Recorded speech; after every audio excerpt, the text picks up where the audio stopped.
On the second day of being bedridden with illness, my brother brought home the real heir of the Kendell family, who had been wandering outside. She put on an act of innocence, but coveted everything that belonged to me. My mother felt sorry for her, not knowing she was actually a drooling hyena. If that's the case, let them all accompany her to the grave. It was my second day confined to bed. A high fever had me unconscious in bed, and when I woke up, my brother had already brought the true Kendell heir back home. I, the imposter who had taken over the Kendell nest, had become the sacrificial lamb just waiting to be slaughtered. This sudden fever lasted a week. During that time, no one visited me, brought medicine, or even food. I had lost a good 10 pounds.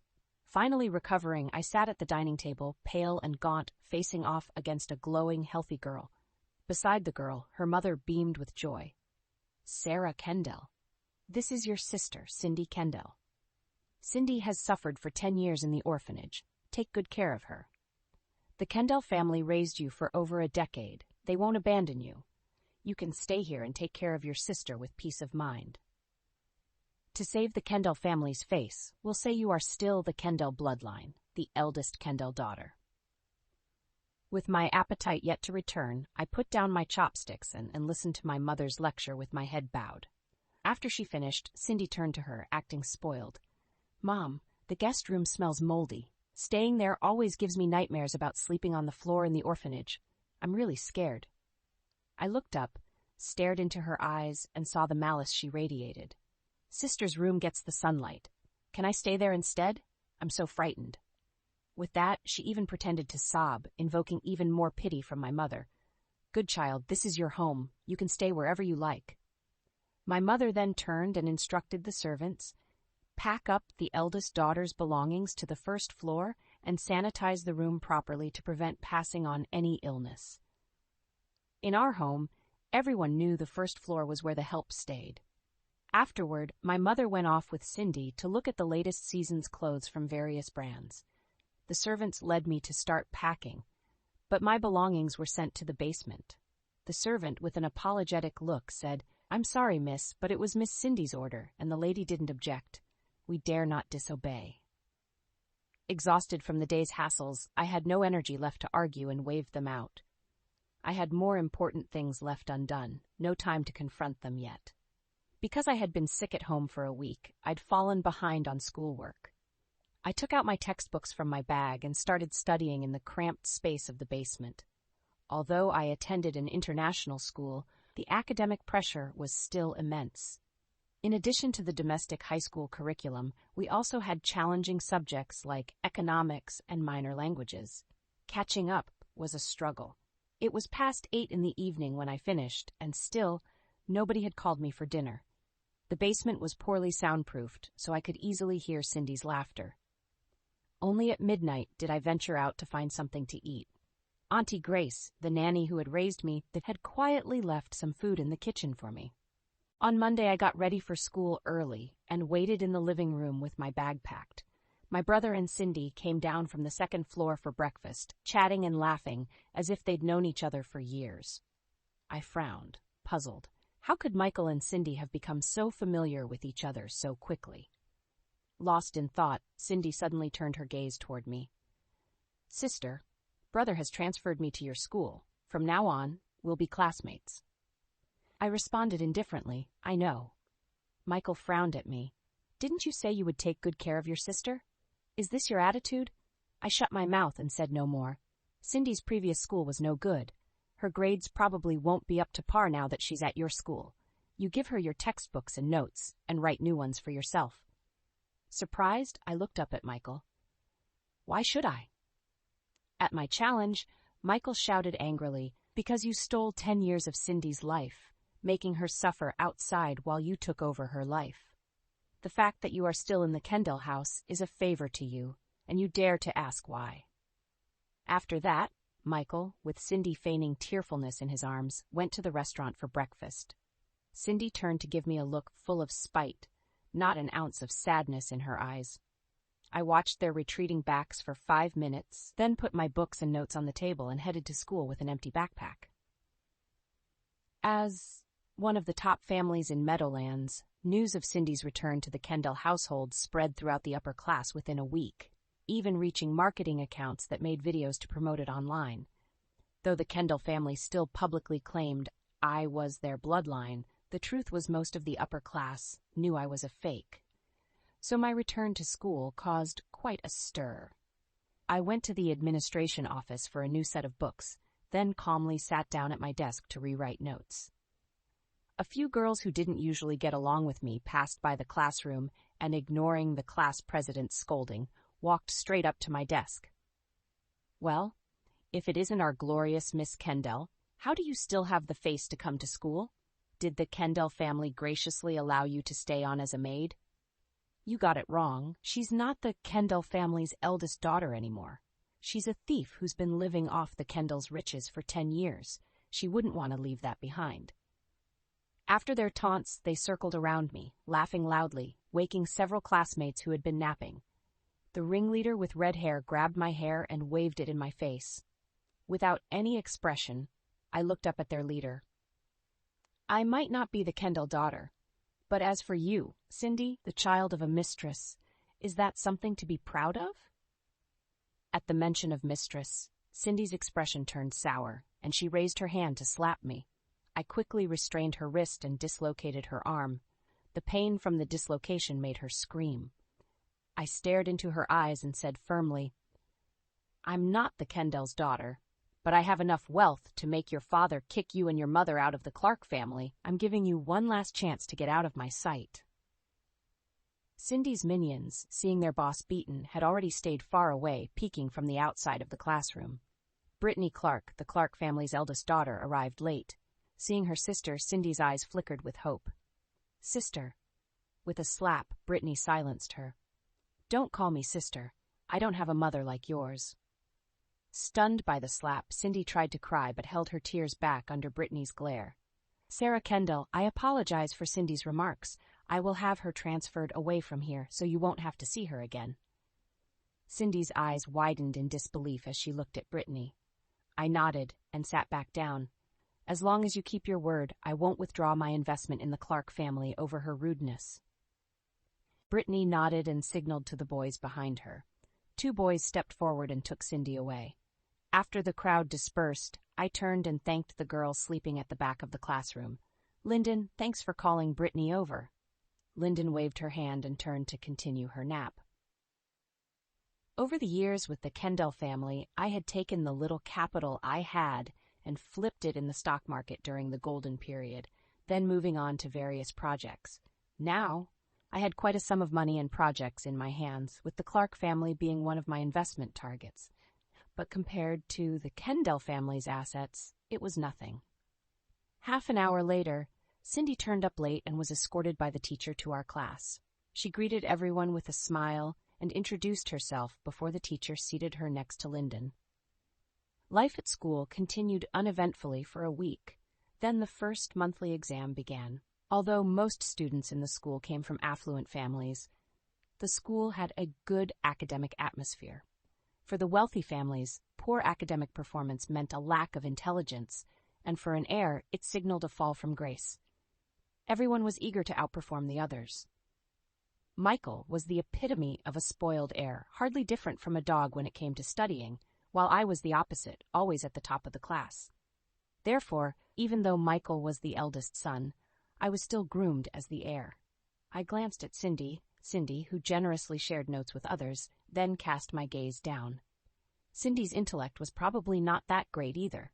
Otherwise, why would she be boasting about my notes that usually sold for tens of thousands?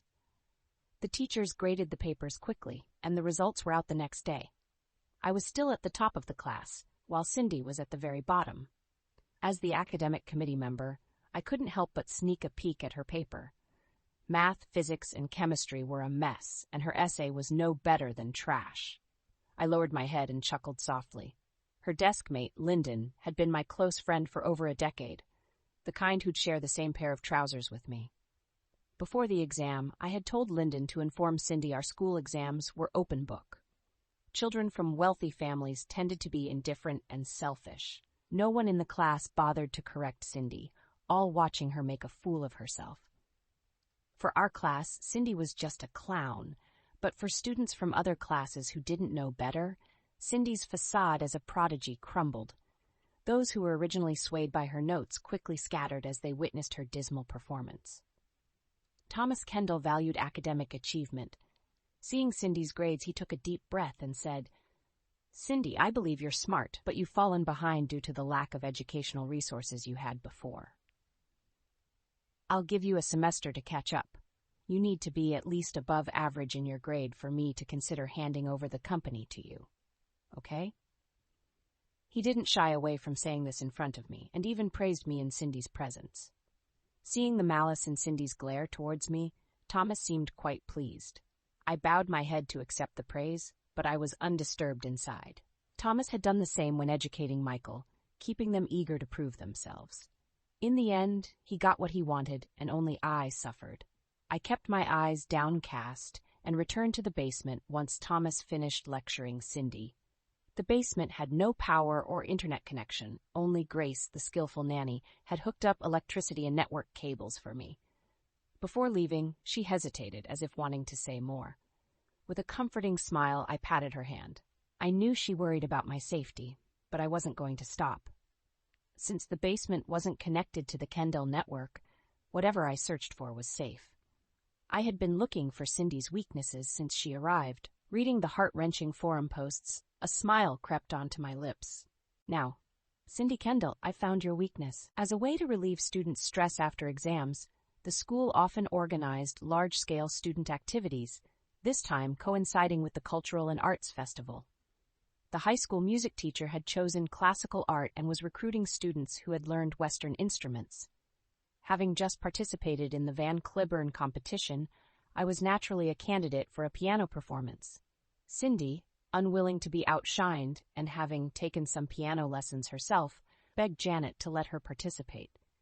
Janet, as doting as ever, casually instructed me at the dinner table. "Sarah, Cindy has studied piano too. Talk to the teacher. Let her try as well. You're both piano players. How different can it be?" Cindy sported a victor's smile, while I nodded quietly in agreement. The next day, Cindy and I stood together at the piano room's entrance. I opened the door to the piano room, where a lean and handsome youth stood, a violin in his slender, bony hand as he carefully applied rosin. It was Lincoln Linden, the eldest son of the Linden family and brother to Lily Linden. I greeted him, and with a nod, he walked out of the piano room, violin in hand. Beside me, Cindy Kendell's eyes were glued his way. I couldn't help but curl the corners of my mouth, knowing he had caught her fancy. Our school was well-funded and boasted 2 grand pianos in the room, one Steinway and one Bosendorfer. Taking the initiative, I sat at the Bosendorfer bench, waiting for the music teacher's arrival. Cindy Kendell, with her usual bravado, took the principal's seat and began to practice. I listened briefly and couldn't help but sympathize with the Steinway. Her technique was riddled with errors, and her piano playing was breathlessly uneven. And yet, she dared to compete with me? The music teacher, having received instructions from my mother, Janet Kendell, arrived punctually to select candidates. In reality, most students in our level could play the piano, but upon hearing I was the competition, they all withdrew voluntarily. Only Janet Kendell, a parvenu unfamiliar with the piano, naively believed Cindy's bluff that my skills were comparable to hers. The music teacher, granddaughter of a renowned musician, listened to Cindy's performance with a frown and promptly chose me as a candidate. Cindy's eyes widened in disbelief. "But, teacher, my piano is at level 10. How could I not be selected?" The music teacher, unimpressed by her grand claims, rolled her eyes to the heavens and had me replay the piece Cindy had just butchered. Cindy's face darkened with each note I played, and she stormed out, slamming the door behind her. The music teacher was not one to mollycoddle. She simply discussed the performance details with me and then returned to her office. I closed the piano lid and resettled myself at the Steinway. "You seem pretty proud of yourself, Sarah Kendell." Cindy's voice came from behind, but I remained undisturbed, wiping the piano keys with the soft cloth from the piano cover. Ignoring her, Cindy's annoyance turned to rage. She yanked my hair, forcing my head back. "You intentionally hid your piano skills just to embarrass me in front of the teacher." She glared at me, her expression contorted with fury. I chuckled, grasping the tendons in her wrist and pulling her hand away. Then, spinning around, I locked her neck with my arm, straddled the piano bench, and aimed a kick at her stomach. Cindy crumpled to the floor, clutching her belly and howling in pain.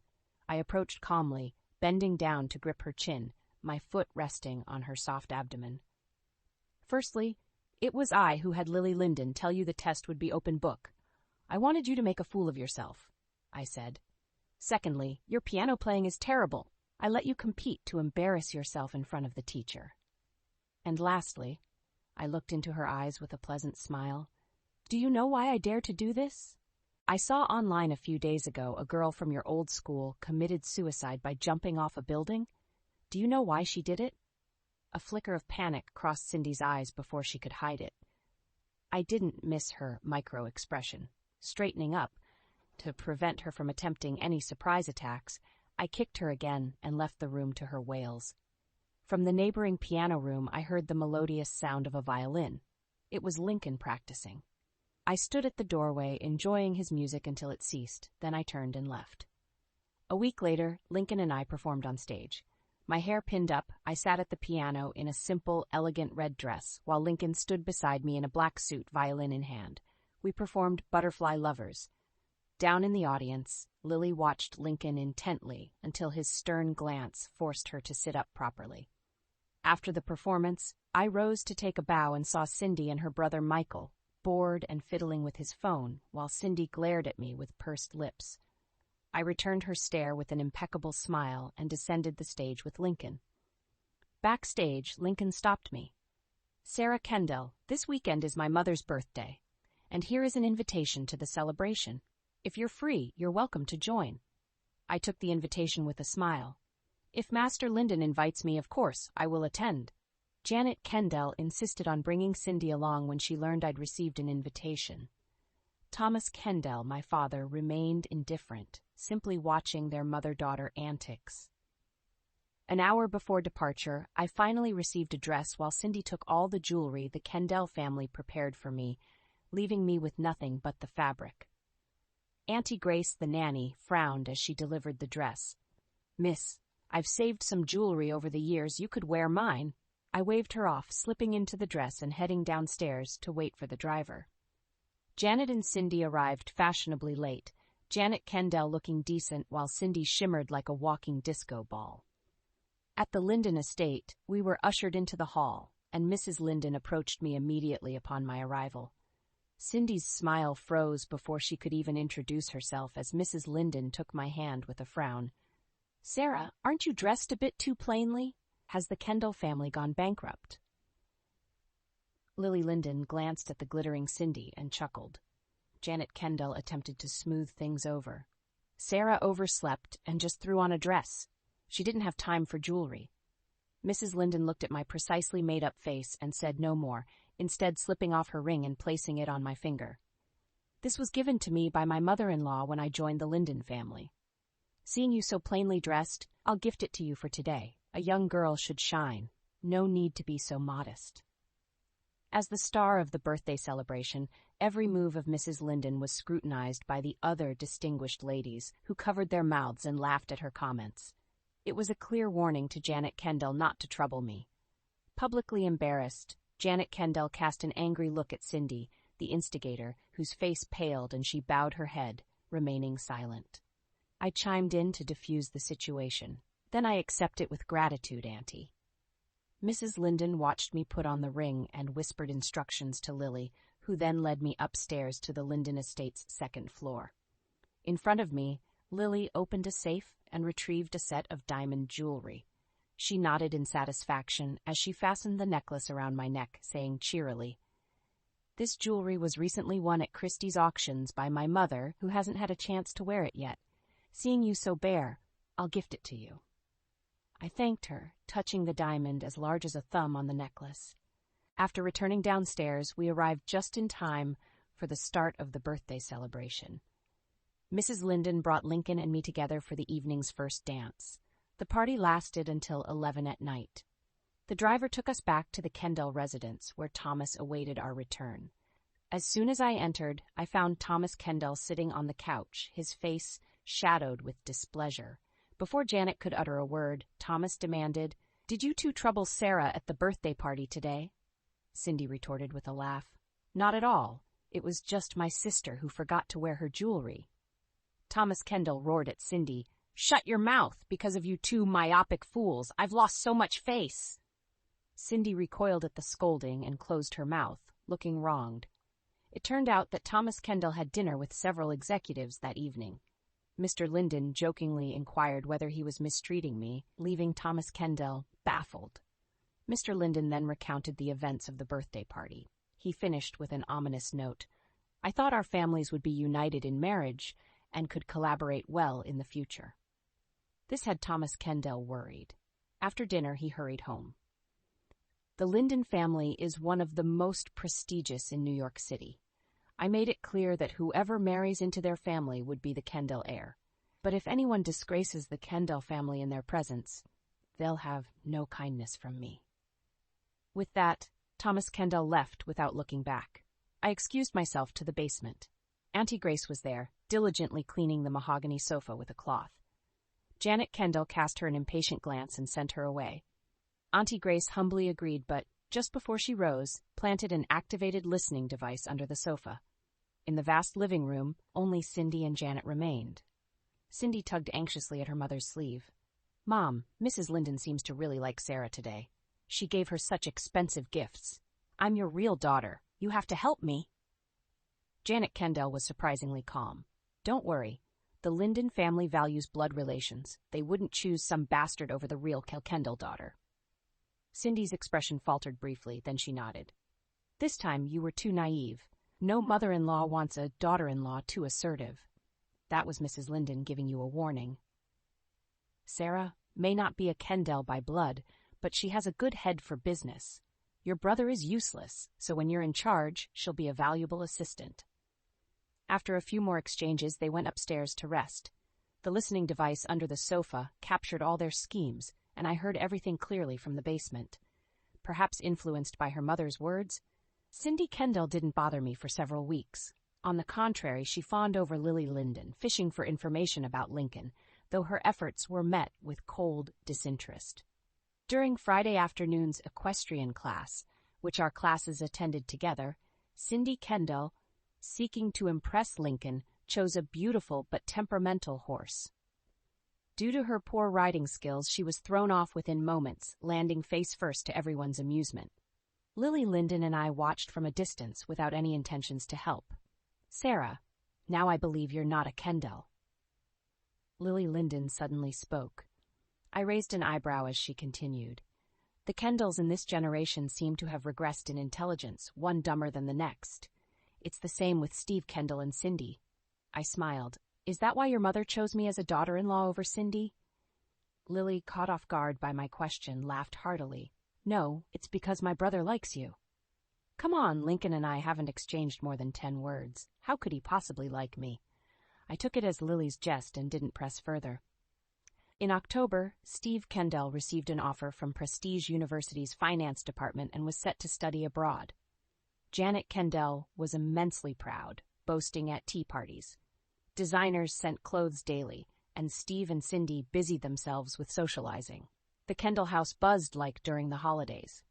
Though Steve had been dismissed as a good-for-nothing throughout Sea City, landing such a prestigious school was certainly brag-worthy.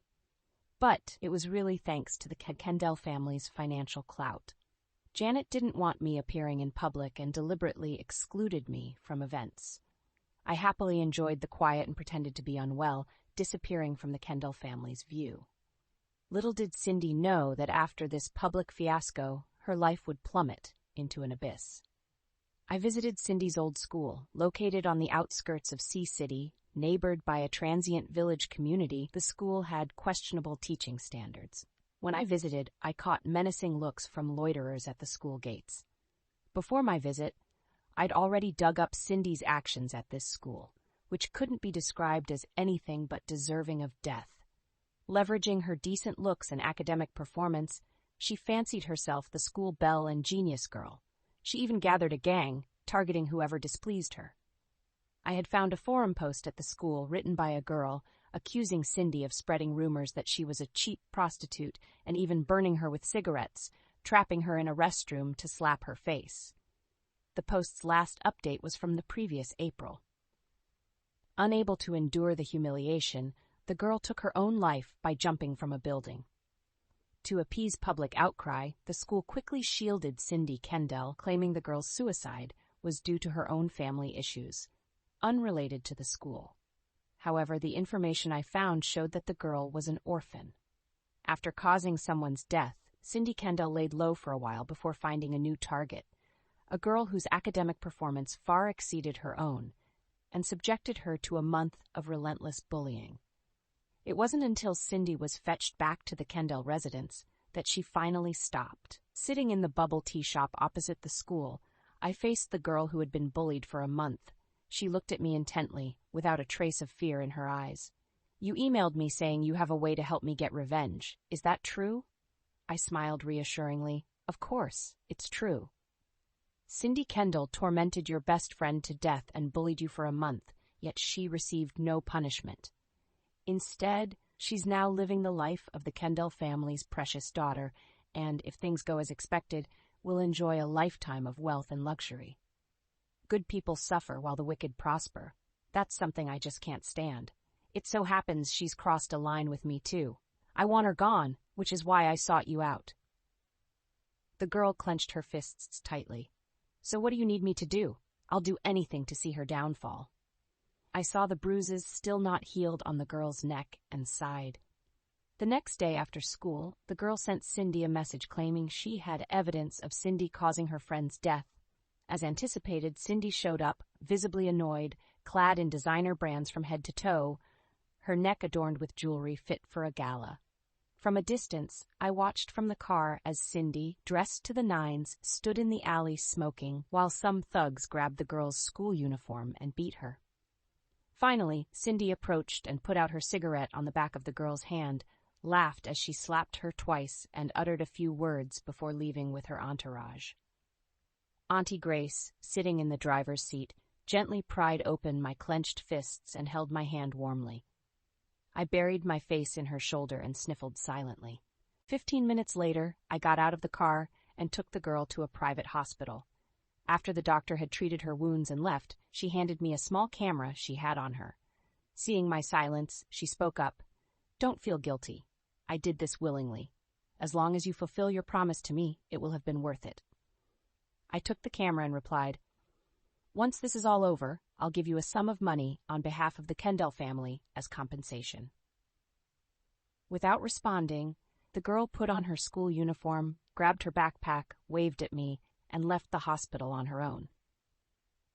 Before heading back to the Kendell home, I made a detour to the suburban cemetery. The suburbs lay close to the mountains, and when I arrived, it was raining gently. Auntie Grace held an umbrella for me as I walked in with 2 bunches of lilies. This cemetery wasn't a resting place for the wealthy, so the gravestones were placed closely together. I expertly navigated to a particular grave that bore the smiling faces of a young couple. I placed the flowers there and stood in silence. These were my biological parents, now separated from me by life and death. Meanwhile, the person responsible enjoyed a life of luxury, sipping champagne in their mansion. An hour later, Janet Kendell called, berating me for not being at home. I brushed her off and hung up, then said to Auntie Grace beside me, "Let's go home, Auntie." When we returned to the Kendell residence, Janet was seeing off guests. She criticized me for wandering off, saying it was not the behavior befitting a lady of our standing. I glanced at Cindy, fresh from a fight and heavily made up, and said nothing, heading straight to the basement. The footage from the mini camera was crystal clear, Cindy's face unmistakably visible. I edited the video and then took out my books to study for the next exam. Cindy was still indulging in her privileged life, unconcerned with her studies, and performed abysmally in several weekly tests, much to Thomas Kendall's chagrin. In November, the school held midterm exams. With 300 students in the sophomore class, the last 10 ranks were usually not shown. After exams, a parents' meeting was convened. To demonstrate his commitment to his daughter, Thomas himself attended Cindy's meeting. Thomas Kendell, aware of the school's policy, searched diligently on the honor roll for Cindy's name, only to find mine. His face darkened as he struggled to maintain his composure. Returning to the classroom and seeing Cindy's test made his blood boil. This wasn't the first occurrence. The last time it was Steve Kendell, and now it was Cindy. Back home, Thomas gave Cindy a severe scolding, and when Janet tried to intervene, he shouted her down. I stood by, supporting Thomas, while persuading him not to let his anger get the best of him. Cindy, hand-slapped and seething, glared at me. When Thomas looked like he would continue his punishment, Steve rushed in, placing himself protectively over Cindy, and only then did Thomas relent. Looking at Cindy collapsed on the carpet, Thomas spat out a fierce threat. If your grades are this poor again, don't blame me for grounding you indefinitely and making sure you can't go anywhere. With that, he shook off my support and stormed upstairs to take his blood pressure medication. I remained, watching as Steve tenderly gathered Cindy into his arms and whispered consolations to her. In the middle of the night, I got out of bed in the chilly basement, heading to the kitchen for some hot water. Passing the storage room, I heard a girl's gasping breath, followed by a boy's whispering. Listening closely, the voice seemed familiar. I'm leaving the country soon. Don't you think you'll miss me? Of course I'll miss you, my dear brother, she replied. It suddenly dawned on me, and the cloud of suspicion in my heart disappeared. So this was the relationship between Steve and Cindy Kendell. They had such an instant connection. The next day, I installed surveillance in the storage room, and as expected, the pair came again. The footage was of high quality, clearly capturing the protagonist's face. Cindy took a week off to heal the facial wound, but when she returned, she found her seat had been taken. Daniel Jones moved to our class and became my desk mate, while my previous one sat next to Megan Adams. Cindy questioned Megan Adams, who scoffed and threw Cindy's books from her drawer into the bin next to her, saying, I don't want to be desk mates with an idiot. You can sit by the trash. This was the first time Cindy had been bullied, and she stared in disbelief. What do you mean? Megan Adams? You know who I am, right? Megan Adams looked at her innocently. You're Cindy Kendell. Who else could you be? The top student, Sarah Kendell? The surrounding classmates laughed uproariously. Cindy had not expected Megan Adams to publicly call her out, and she burst into tears and ran out. Daniel Jones remained unfazed, continuing to work on his paper. Megan Adams gave me a knowing look, and I gave her a thumbs up in response. I knew Megan Adams was taking revenge for me. The early winter basement was cold. Cindy had spitefully instructed the servants not to heat the basement, leaving me to catch a cold. Although Auntie Grace felt sorry for me, she dared not blatantly disobey the owner's orders and could only stuff a hot water bottle in my bed, changing the water 3 times a day. Megan Adams's bullying of Cindy was a calculated move, confident that Thomas Kendell wouldn't trouble her because of the recent large transaction between the Kendell and Linden families. Thomas would not risk disturbing his own business over his children's squabbles. An hour later, Cindy returned, red-eyed, and pulled up a table beside the trash can. During break time, Megan Adams casually tossed rotting fruit into the bin, smiling wickedly at Cindy, who had just been threatened by her father over the phone and kept silent. This was the same sort of treatment the girl bullied to death by Cindy had endured. Now I was ensuring Cindy tasted it bit by bit. A cup infested with bugs, mysteriously missing books from the drawer, suddenly being locked in a restroom. In just a few days, the pranks Cindy once played were slowly being returned to her. A week of pranks nearly drove Cindy mad, her anger finally erupting at Megan Adams's birthday party. As I was enjoying a conversation with Daniel Jones on the balcony in front of Janet Kendell, Megan Adams's cries suddenly interrupted us. I rushed to the scene faster than Daniel Jones, only to see Megan Adams with disheveled hair, covering her face and sobbing on the floor. Beside her, Cindy appeared deranged, still clutching a dinner knife.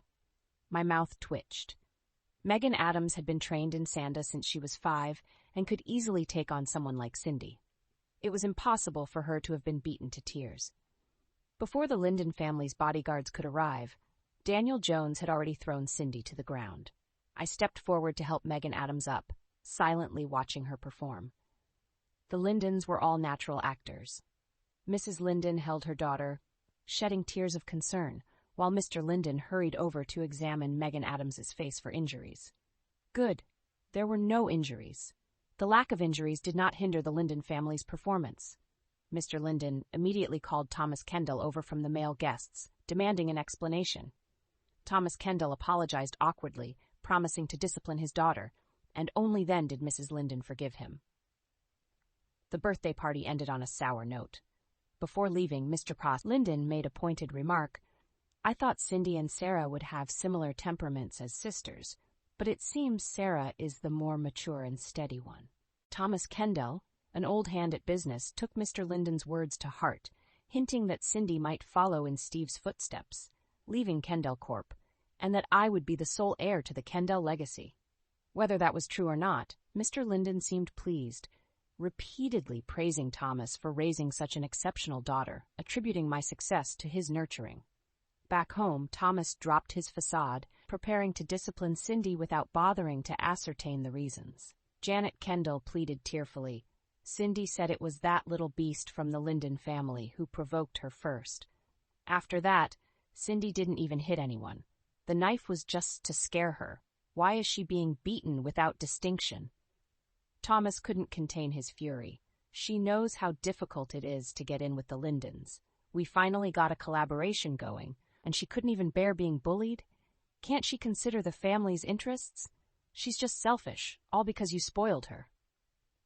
After that, Cindy received 20 lashes, leaving her waist and buttocks swollen. Steve was out drinking, and by the time he returned, Cindy was already burning with fever, bedridden. This led to a fierce argument between Steve and Thomas, nearly coming to blows. Meanwhile, I cooped up in the basement, providing Megan Adams with real-time updates. Megan Adams laughed uproariously at the other end of the line, even asking me how their family's acting was. Receiving my affirmation, she became even more delighted and said she'd share with me her experience of swindling Cindy when school resumed. With the Linden family's support, Thomas Kendall's attitude toward my succession was no longer hesitant. He began taking me to various banquets and meetings with clients and investors. I behaved humbly and filially, helping Thomas with his drinks, and the Kendell family's clients were full of praise for Thomas for raising such a dutiful daughter. In the end, even Thomas believed in my wholehearted loyalty to him, and our daily interactions even appeared genuinely affectionate. Just as Steve had 1 month left before leaving the country, and Cindy was grounded at home for 3 weeks, sensational, deep secrets of the Kendell family were leaked by a marketing account. The video, albeit pixelated, showed Steve and Cindy engaging in questionable behavior in the storage room. Since the term affluent family was attached to the video, it quickly gained traction. Cindy, who was once touted by the marketing account as a fairy fallen to earth, was now transformed into the vixen who brought shame to the Kendell family. Steve was also labeled as committing incest with his sister, and it was doubtful that any affluent family would now be willing to marry off their daughter to him. Thomas Kendell was infuriated. He beat them both before ending up in the hospital with heart disease and high blood pressure, ultimately entrusting the company affairs to me. I took over the decision-making power for the company, making time to visit Thomas every day, and even the nurses praised my devotion. After this ordeal, Janet's affection for Cindy waned significantly. To her, who favored sons over daughters, her mediocre son might produce a bright grandson in the future, but Cindy's actions had dashed those hopes. It was now impossible for her to find a wealthy and powerful daughter-in-law.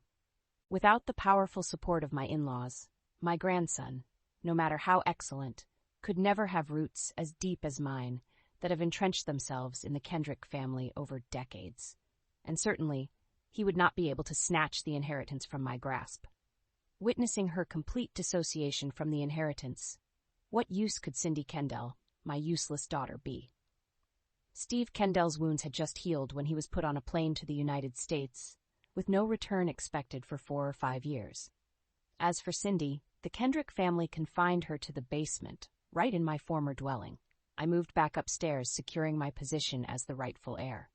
The Kendell Corp stock suffered from several days of decline due to the public outcry, but fortunately, it was not a fundamental issue of tax evasion, and after a few days, the stock price began to recover. During the winter break, Thomas Kendell, just after regaining his health, was discharged from the hospital. Before I could return the decision-making power to Kendell Corp., news came from America that Steve had died. He died in a car crash after drunk driving. A sports car collided with an oncoming truck, killing Steve Kendell instantly at the wheel. Janet Kendell fainted upon receiving the news, and Thomas Kendell's frail body took another hit. The pain of losing a son caused an abrupt cerebral hemorrhage in a man who had spent years clinking glasses over dinner tables. Fortunately, my timely call to 911 saved his life, although he was left paralyzed. The patriarch's health problems were a big deal for the Kendell family. To prevent Kendell Corp. Stock price from diving again, Thomas Kendell, lying in his hospital bed, signed a share transfer contract, gifting all his shares to me. I became the legitimate heir of the Kendrick family. Cindy Kendell, upon hearing of the changes at home, shamelessly desired to come out and pay her respects. When I heard the report from Auntie Grace, I walked in high heels to see her. In the basement, Cindy Kendell, disheveled and dirty, saw me appear before her neatly dressed and nearly materialized her rage. "Where's Mom? Why isn't she here? Why is it that I, her biological daughter, am the last to know of such a big incident in the Kendell family?" While speaking, she lunged at me, grabbing my collar and demanding answers. Auntie Grace, fearing I might get hurt, stepped forward, pulled Cindy off me, and threw her onto the bed. "Your brother's reputation has been ruined by you two, and Mother has lost her last chance to obtain the inheritance. I doubt she'll ever want to see you again in her lifetime," I said to Cindy, smiling. "Your brother died in a car accident in America. The company's stock is now all mine. Cindy, you better think about how you'll make a living under my control." After hearing this, Cindy froze, sliding off the bed's edge and sitting on the floor, unable to react for a long while. I didn't bother to argue with her any longer, shaking off the dust from my clothes and leaving. I wouldn't let Cindy off easily, even though she posed no threat to me now. Stabilizing Kendell Corp. took some time, but within half a year I essentially understood its operations, and key departments were staffed by my people. The company elders were aware of Thomas Kendell's health and the younger Kendell's situation, unanimously accepting me as the heir and pledging their loyalty during my reign. It was much easier than I had anticipated to usher in a changing of the guard within the corporation. Even Thomas Kendell might not have expected that a young girl, just of age, could take away the power he had amassed over decades. But I did just that. I deliberately reduced Thomas Kendell's rehabilitation sessions, leaving him paralyzed in his bed to this day. Janet Kendell, lacking medical knowledge and with the hospital staff under my control, hardly anyone knew of this. After the college entrance exams in June, I was admitted to Prestige University with excellent grades. Janet Kendell, busy caring for her husband in the hospital, had no time to plan my university enrollment celebration. Mrs. Linden, upon hearing the news, generously moved my celebration to the Linden estate, hosting a grand banquet for the guests. In September, I was to set off from Sea City, and there were many matters to attend to before leaving. The first on the list was Cindy Kendell. A week after the college entrance exams, an anti-campus violence movie became a hit, focusing public attention on campus violence with a star-studded cast and an engaging plot. Suddenly, the topic was trending on social media, sparking widespread, heated discussion. At the same time, a Justice retired teacher penned a confession, quickly gaining immense popularity. He claimed that a student in his class took her own life due to campus violence, and under the school's pressure and the perpetrator's financial influence, the girl's death was covered up. The nightmares haunted him so much he couldn't sleep and had to retire early. In the concluding lines, the teacher named the school, and netizens, tracking down clues, found the account of the girl who had committed suicide on a school forum. Cindy Kendell's actions were exposed for all to see. The girl, who had been tormented by Cindy for a month with the lawyer I provided for her, sued her, also releasing a video of Cindy beating her in an alley. In the video, Cindy gloated with a malevolent grin, spouting insults, and around her neck hung the blood-red gemstone necklace that Steve had ostentatiously bought for her at a Sea City jewelry auction for $20 million. The girl being beaten was dressed plainly, her pleas for mercy pitiful. With this, not only did those opposed to campus violence condemn Cindy, but a chorus of voices discussing class issues also arose, making her the focus of a brewing storm. Learning from the previous stock price turbulence, Kendell Corp remained unaffected by the negative press and continued to operate normally. Since Cindy was still a Kendell by name, Janet called me back home to have me defend her at the police station. Cindy is my child, a Kendell, and all she did was kill a worthless orphan. It's just unfair for her to be imprisoned for so long, I laughed. After she railed until she was thirsty, I handed her a paternity test letter and let her read it for herself. The test results showed that Cindy's genes did not match either Janet or Thomas Kendell's. In short, Cindy was not the Kendell's daughter. The once noisy living room suddenly fell silent. The paternity test was a bombshell, shattering Janet's composure. The usually astute and shrewd woman was stunned silent, asking me blankly, "So where is my daughter?" Thankfully, the hospital still retained the body of the suicidal girl, allowing me to acquire her DNA. I said coldly, "Your daughter is the worthless girl bullied into suicide by Cindy. How does that feel for fairness?" I watched as Janet's eyes reddened, her body curling up, her mouth agape but unable to shed a tear. Auntie Grace held on to her, preventing her from slipping to the floor. I said to her with a smile, "Your daughter possessed all the virtues you lack. She was kind-hearted, generous, beautiful, and academically excellent, yet she remains forever 18 because of Cindy's jealousy. How does it feel to have raised the murderer all this time?" Before Janet could respond, I received a call from the police and left the Kendrick residence. As Cindy's family member, I expressed my full cooperation with the police investigation and equipped Cindy with an experienced lawyer. Eventually, I saw her through the glass. Cindy's once radiant face had been worn thin by constant interrogation. Weakly, she asked, "Mom, why are you here instead? I want to see her, to have her save me." I raised an eyebrow, laughing at what seemed like the funniest joke in the world. "Mom? Who's your mom? It's surprising you can even utter that term." "Cindy, did you enjoy playing the charade of the changeling? You know very well you're not Kendall's daughter." Cindy's eyes widened with a glint of ferocity. "When did you find out?" I raised an eyebrow, feigned surprise, and replied, "Why should I tell you? Am I a book of endless answers to your questions? Or are you asking me when I knew you drugged and seduced Steve to worm your way into the Kendrick family, or when I knew you killed the real Kendall daughter and stole her identity? Either way, you've killed someone, so why not spend your life in prison as penance?" I stood up, leaving Cindy freaking out on the other side of the glass. As I exited the police station, Auntie Grace messaged me that Mrs. Kendell was not mentally stable, urging me to come back immediately.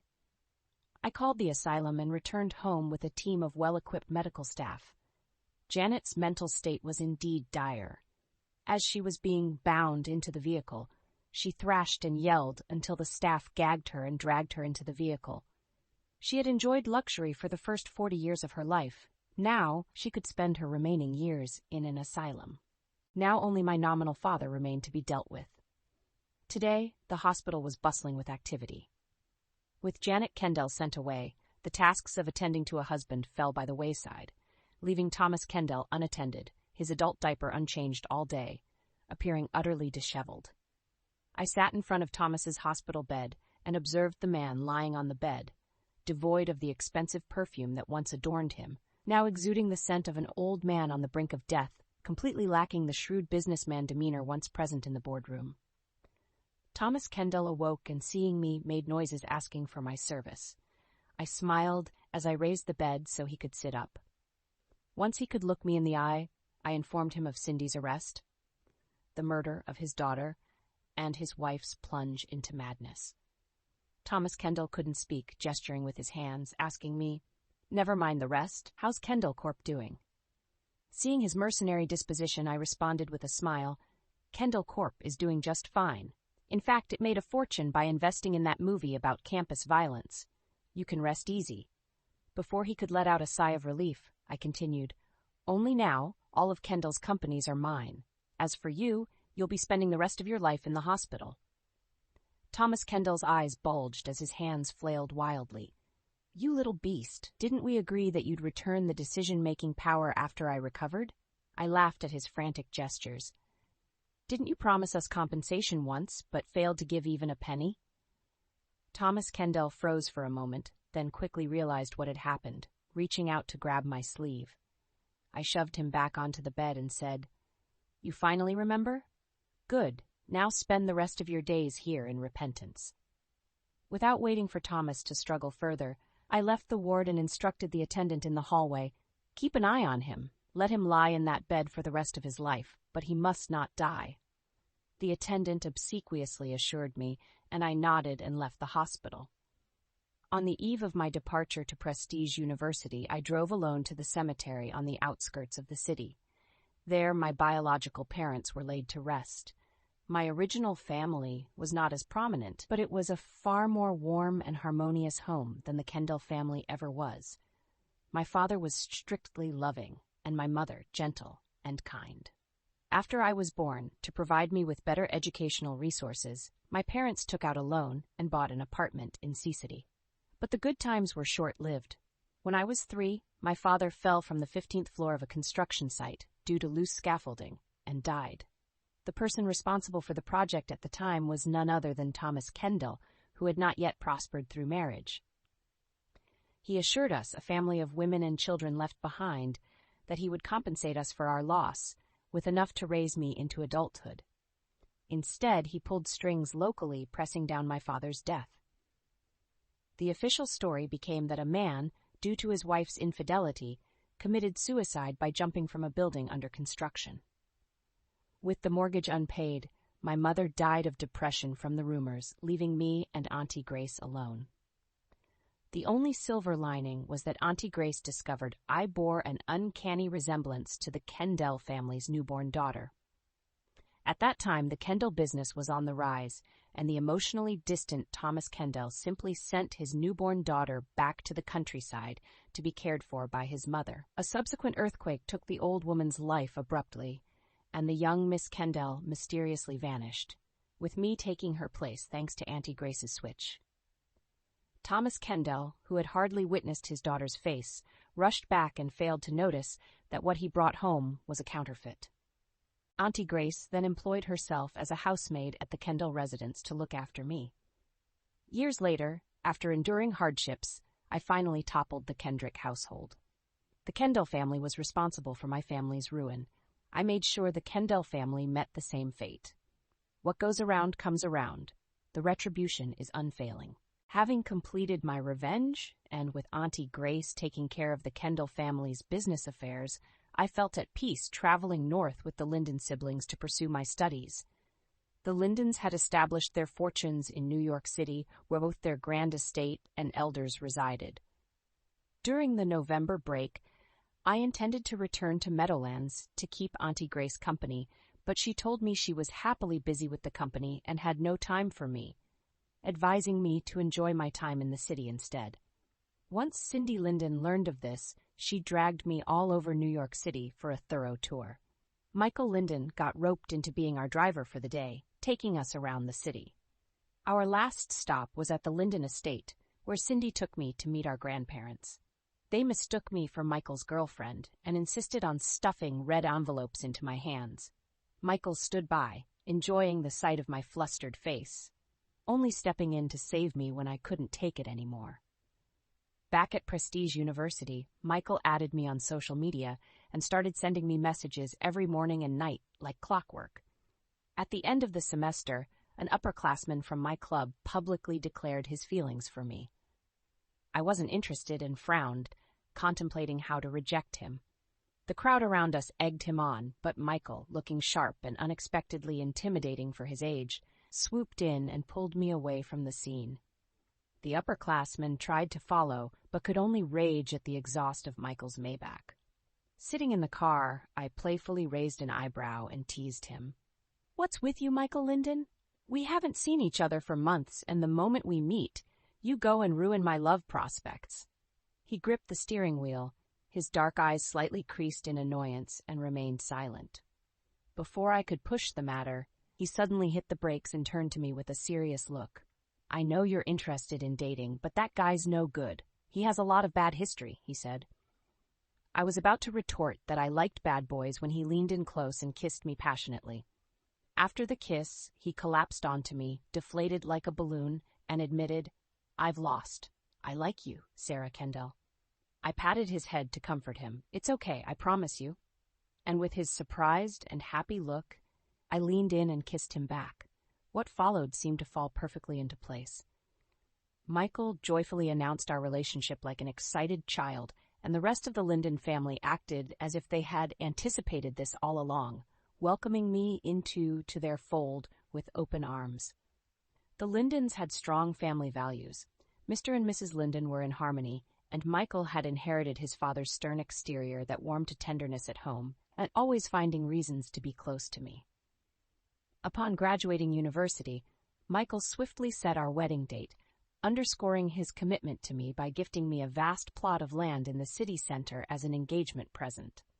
Trying to plan for this land had my secretary chasing after me, berating me for 2 months straight, questioning why I hadn't asked for cash instead, as dealing with the property increased our workload substantially. The well-dressed girl across from me, scolding me energetically, was a far cry from the reserved figure once cornered in an alley. I listened to her, playing the part of the humble, until Michael came to whisk me away. On the day of our engagement party, the sky was clear, and I was surrounded by my beloved, my family, and my friends. This life was truly worth it.